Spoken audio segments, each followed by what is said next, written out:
பகைப்பவர் எதிர்ப்பவர் எவரையும் கண்டு நீயும் பயந்திட வேண்டாம். கோபம் கொண்டு களத்தினில் இறங்கி நீயும் பாய்ந்திட வேண்டாம். ஆத்திரத்துடன் நீ அவசரப்பட்டால் கை கட்டியிருப்பேன் நானே. அனைத்தையும் பொறுத்து கை கட்டி நின்றால் களத்தில் இறங்குவேன் நானே. உறவினர் அழவைத்தால் அழுதுவிடு, ஆனால் உடனே அதை நீ மறந்துவிடு. ஊரார் விழவைத்தால் விழுந்துவிடு, உடன் எழுந்தே நீயும் வந்துவிடு.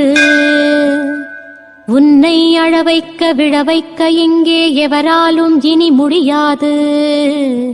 உன்னை அழிக்க யாரால் முடியும்? என் அருகில் வந்து நின்றுவிடு.